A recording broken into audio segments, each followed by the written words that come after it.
Okay, we're going to get started with Logic Pro 10. Logic Pro 10 will be in your applications folder.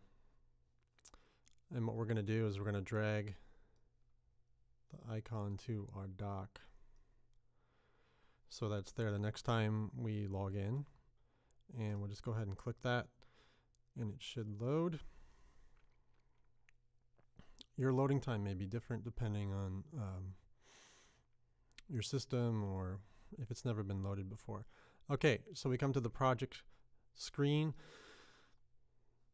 This has all of the different projects that you can open in Logic. Now, what these mean are that these are projects that have a bunch of preset tracks, effects, and other nifty devices designed for you to produce music of this particular genre. Okay? 99 times out of 100, we're not going to use these. Only one we're going to use is empty project. Okay? That allows us to be a bit more creative and not take lead from Apple audio designers. There's nothing wrong with that, but that's not what we're going to do.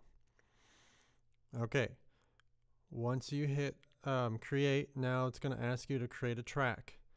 There are 5 different tracks. Okay? The ones that we're most concerned with in this introductory video are going to be software instrument, which is an instrument like you can use with your keyboard, your MIDI keyboard, or an audio track. Okay? Those are the 2 major ones that we're going to be concerned with. So we're going to go ahead and create a software instrument track. Okay? We can, for right now, ignore the information down here, and then we'll hit create. Okay, so that's the basic minimum that you need to do to just get started into Logic. Okay, now your interface might look slightly different. Okay, and that's because first thing we have to do is go to the Logic Pro menu. And you'll see there's a drop down here, and you're going to have to go to Preferences, and you're going to go to Advanced Tools. Okay, now I've already done this. I'll show you what it looks like without any advanced tools. It looks very much like GarageBand. Okay? In fact, you lose a lot of functionality if you don't do that. So we're going to go ahead first thing, and this will be there the next time that you log in, is we're going to go ahead and show the advanced tools. We're going to select all of these here, and then we're going to close it. And we're going to go ahead and open up this thing called the inspector. We'll get to that in a minute. And this should look like old Logic. If you're familiar with previous versions of Logic, this is generally what it looked like with a few minor interface changes. Otherwise, that's all that we need to do just to get started in Logic. And you should see that if you select your track, it will come up as a classic piano, and you should play your keyboard. And if it makes sounds like a classic electric piano, you're in good shape. If it doesn't, you're going to want to make sure that we have some settings that might be wrong, or you can come and ask either me or Dr. Nottingham what might be the problem. All right, so make sure those advanced tools are on. Now we're going to go ahead and look at this whole area up here. There's a lot of buttons and icons that do a lot of things, and we may want to get rid of some of those or add in a few more. Okay, so I'm going to go ahead and depress all of them. This up here is called the control bar and display. Okay, if you right click on it, which is control click, you'll get a menu that says customize control bar and display. Okay, we'll get to that in a second. Going from left to right, okay, we have our library. Okay, what this does is it allows us to change the instrument of our particular MIDI software instrument. It also lets you change it to other types of synthesizers. So we could go to like something a little more fun here. That looks interesting.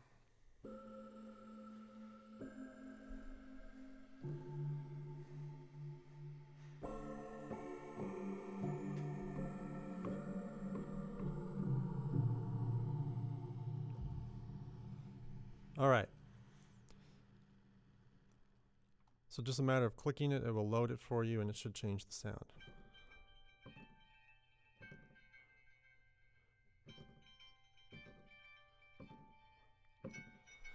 Okay, so it's pretty simple. You can get started within about 30 seconds with Logic Pro.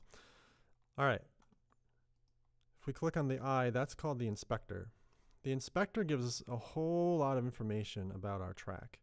Okay, in fact, we're going to close this because right now we don't need to know all that information. You can also see this looks something kind of like a mixer, and this is actually sort of a sneak preview of the mixer that we'll get to in the next video.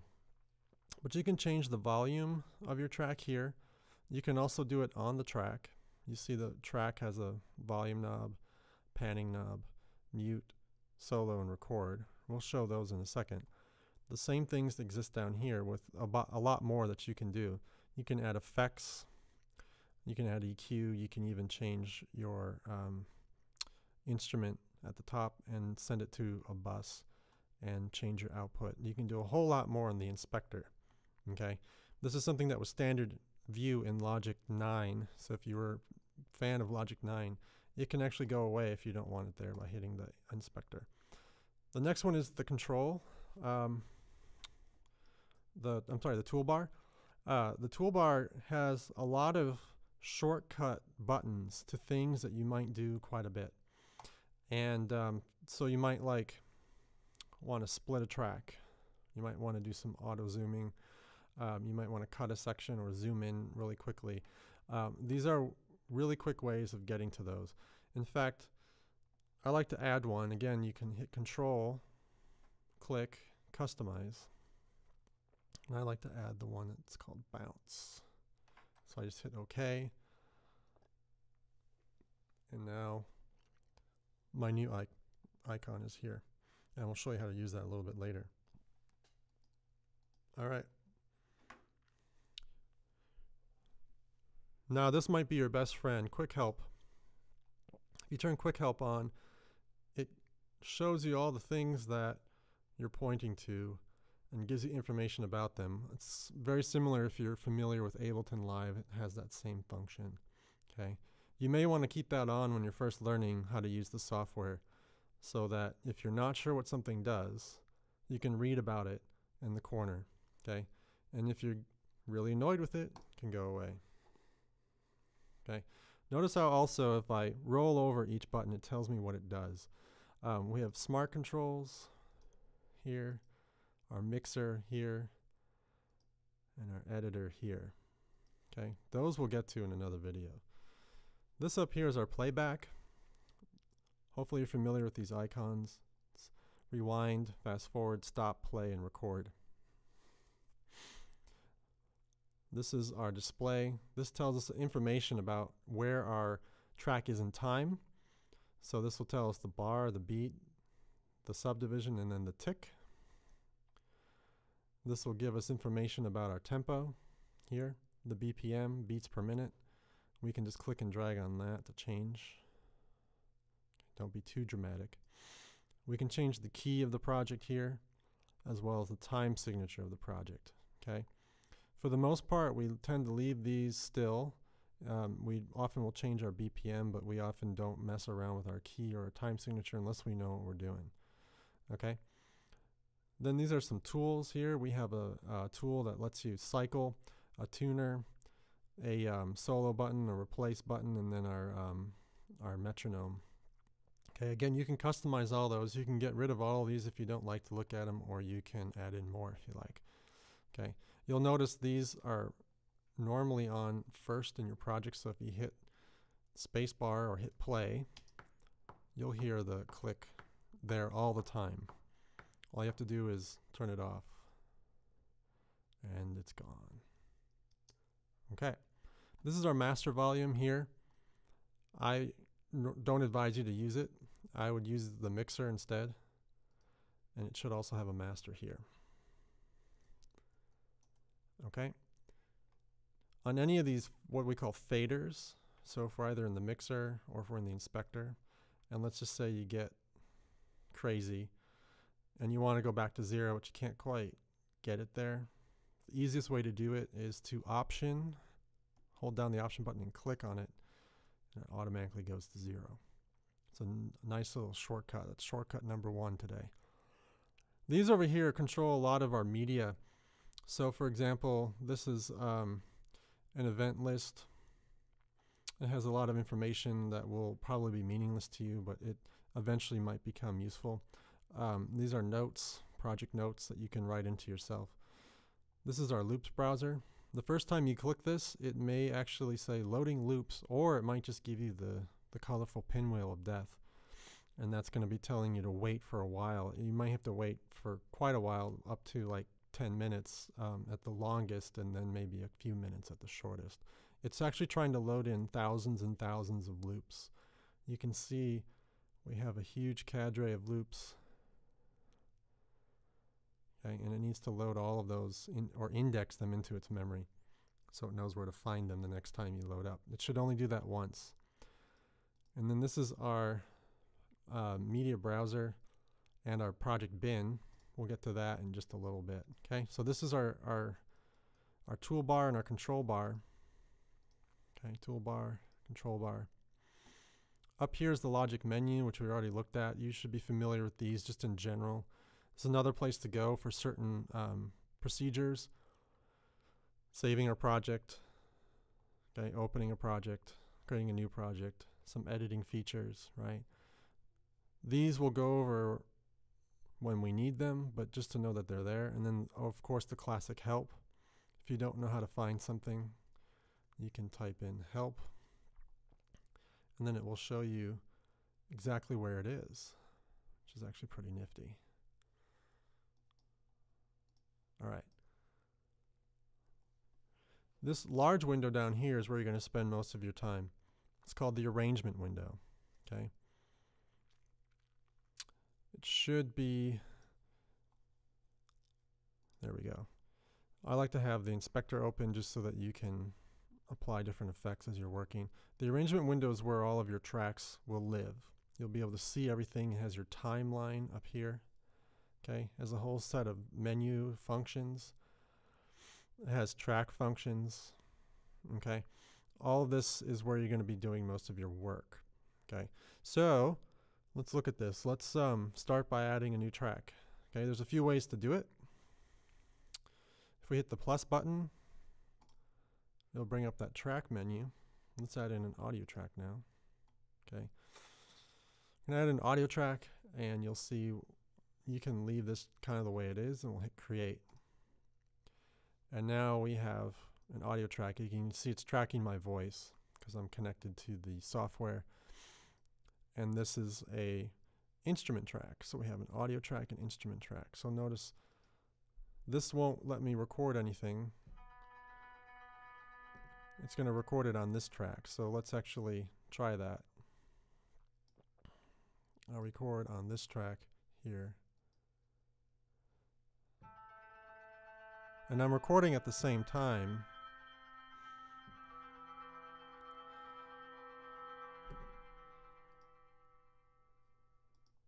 All right, so now it should have recorded both my voice and that track.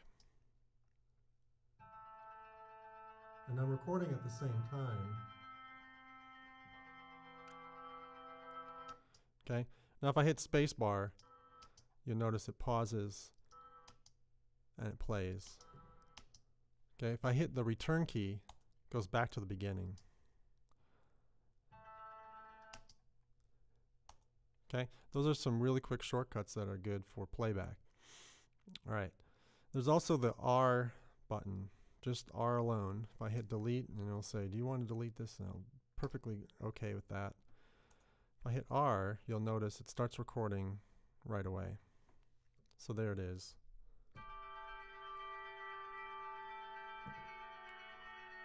Beautiful. When I hit spacebar, it stops. Okay, so you can do this very quickly by just R and spacebar, return. 3 really quick shortcuts that will make your life a lot easier. All right, delete those. Great. So let's look at the arrangement menu arrangement window menu, all this stuff up here is going to be your best friend, because a lot of this stuff only exists here and it doesn't exist up here. It might exist in some of the buttons on your toolbar, but it's easier to find them here. So we have these little icons here, and they also allow you some of the same flexibility in these menus, but you can see this menu has its own set of things you can do only in the arrangement window. You also have some functions that we'll get into at a later date and some view options. Okay. This is called automation. Automation is a way to over time change effects, volume, panning, mute, all that stuff that you want to change throughout the course of your track. It's not going to stay the same necessarily from beginning to end, so you can automate things. This is called flex view. We're not going to use that. And catch play head, don't worry about that. These are our tools that our mouse can essentially turn into. You can see the left click tool is just a normal arrow, and if I click on this menu, I have a whole bunch of tools that I can use. Okay, and then I can do an option right click or command click tool. Okay, so if I hit command, it turns into a different tool. So that's different than control click, it's command click. If I go back, it's the normal. I could change this to a scissors tool if I hit option. Oh, there's no audio, so that's not going to work. I could do, though, the fade tool, and there's still no audio, so it won't work, but you get the idea. Go back to marquee, changes. There we go. Snap. I click on this. Snap means essentially where do your tracks automatically snap their edges to, mainly the left edge, which is sort of where it starts. You can snap it to any of these here if you know what they are, or you can just sort of assume Logic knows what you're trying to do and it does a smart snap. For the most part, that's okay. If you're working with things that are 1 bar long or 1 beat, then I would change to those so that you can make sure that everything's going to be rhythmically aligned. Or you can go to a sample level snap, which means that you can snap it to the exact sample. We normally don't need to go to that small of a division. This allows you to not allow for overlapping of your files, and you'll see in a second when we start working with some audio and MIDI what these actually do. But right now we just set it to no overlap, and you'll be glad that you did. These are our zoom tools. For the most part, you see they make your project look bigger, and they zoom in and out. These are very handy. These are now up at the top. They used to be at the bottom. You can also zoom in using the arrow keys, holding down command. Up, down goes up and down, and zooming goes out and in. Those are often much faster than trying to find these tools here. Okay. This button here is called Global Tracks. Global Tracks allows you to do a lot of things to this information up here, generally the tempo. So for example, if you wanted to change the tempo at a particular spot, if you double click, you'll make a point on this line, and you see you click and you drag it, and it moves the point up and down. And then you can slide it so you get something like a Decelerando here. And I'll turn on the click, and you can hear it slow down. And we can go crazy, have it slow down quite a bit. There we go.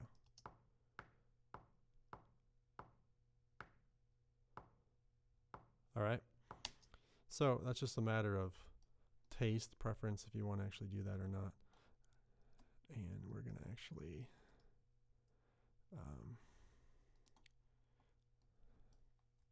there we go. Go back to the regular. Now we can hide that. We're back to normal again. Just hit delete. when you click on that point. There we go. All right. So let's work with some loops. So let's go to our loop project. Notice this is a loop. Isn't that cute? All right. So we hit loops. We have a lot of ways of searching the loops. They give you a bunch of preset keywords. These can work if that's how you like to roll. You can also just look for words. So you want something a little funkier.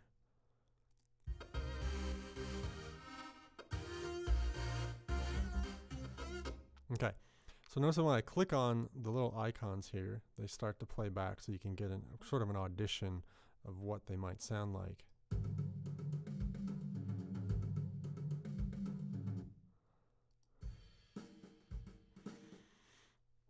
You can also hit spacebar. Sorry. But it's easier just to click on it because it can get confused between the arrangement window and the loops window, as you saw. So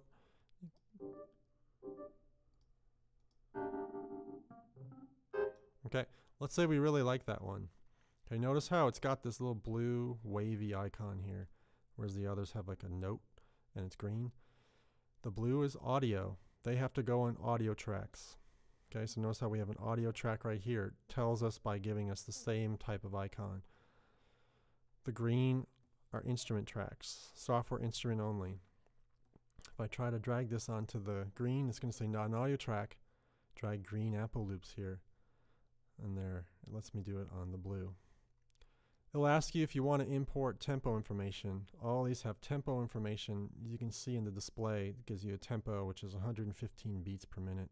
You can choose to import that or not. I'm going to say don't. So what it does, and this will be common, so just hit OK, it's fine. What it does is it keeps it kind of stretches the audio or contracts the audio down to the tempo, whether it's close or it will make it snap to the tempo. So now it should be slightly slower.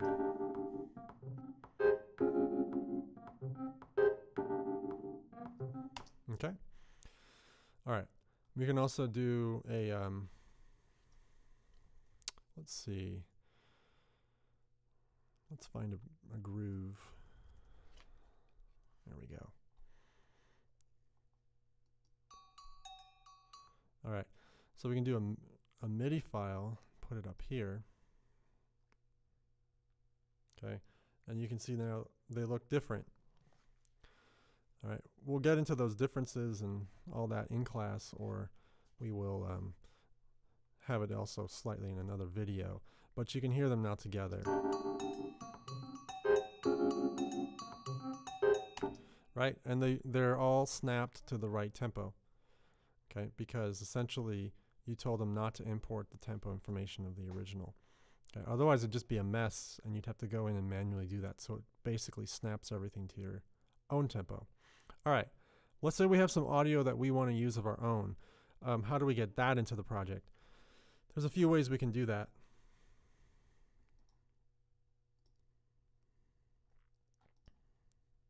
All right. The first way is to go to our browser. This is our media browser. And if you hit project, this used to be called the bin. Now it's called the project bin. And you go to the audio file and it says add audio file there, right? This little menu. It'll bring up a dialog. Let's choose something in your collection and you hit add. It'll add it to the menu here. You can add more if you want, and then you can hit done. All right, so now it exists in this little menu here, and you can actually listen to it. You can see there's a little scrubbing icon. Continuous soft. Gives you a good way to audition your own audio. If you really like it, you can drag it into your project, just like that, just like you did with any other loop. You can also see that all the other audio is listed here as well. So now, continuous soft and relaxing. There it is. There's another way, is you can, and let's delete this as well. is you can go to the File menu and you can import audio here. Make sure you select the track you want to import to and select your audio and hit open. And there it is. And you can click and drag on it however you like to move it where it needs to be. All right. This is where you can try some of these overlap, no overlaps, and see what happens to your audio. All right, so there it is again. Continuous soft and relaxing. Continuous soft and relaxing. Perfect. The last way, and we're going to delete it there, is to go to your Finder, find the audio, arrange the windows appropriately so you can drag this into the session, and it does the same thing. So 3 ways you can get audio into your session. All of them do the exact same thing. Okay? Continuous soft and relaxing. Beautiful. All right. The last thing now is, where do we find some of our settings that might have gone awry? If we go to Logic Pro menu and you go to Preferences, you can see this is where all of your preferences live. If we go to something like audio, it tells us information about our audio system. This will tell us where our audio devices are located, which ones we're using, some other buffer size information, bit information, recording information that you may or may not be interested in. But that's where they all are. It's your MIDI information, your advanced, remember we saw this at the beginning, some general information, some basic things that you can customize about your experience within Logic. All right, now let's say we love what we've done here. Let's just have a little fun. All right. We love what we've done here. I'm actually going to turn this down, just it's a bit hot. And we want to now share it with the world. So what we're going to do is bounce it. And remember this little icon I made earlier. We can either press this button or we can go to our File menu and where it says Bounce. And we can bounce either tracks, the project, regions. It can be very complex. That's why I like this bounce button. It assumes that you're going to bounce your entire project. And then it gives us information about the project. Okay, now notice I had these selected here. If I hit cancel, and I just select this here, and I hit bounce. These numbers change. Okay, these numbers correspond to these numbers up here. The bar, the beat, the division, and the tick. The tick is a very small fraction of a second. Okay, it's something that the audio uses to know where you are in a particular file, a very small increment. Now you can either change it manually here, like I can go in, double click, and press 1 to match the beginning and hit enter. Now it's going to bounce everything from the beginning until here. The other option is I can click and drag everything and hit bounce, and it should now realize that the start is the beginning and the end is the last part here. Or I can do it manually. Either way. For the most part, we'll bounce things offline. It doesn't do it in real time, so if you have like an hour-long project, it would take an hour to bounce it. If you have effects, time-based effects, like reverb or echo, you may want to include audio tail. What it does is it listens until the effect is over before it ends the file so that your effect doesn't cut off abruptly. This is our type, file type. This is what's called an AIF or a wave. You can also change that here. We can bounce it as an MP3 or an iTunes format, or we can burn it straight to CD. We can change the type here. Generally, we're going to be using waves. You can also use audio interchange file format, which is the Mac version of an uncompressed file. You can set your bit resolution and your sample rate here. Whether it's interleaved, you can select dithering if you so please. And then you hit bounce, and it'll ask you where. Save it somewhere where you can keep it safe, perhaps your external drive. Give it a unique name. Don't give it output 1 through 2. And then hit bounce. And you'll see it goes to the project, and then it should be in our Finder window. There it is.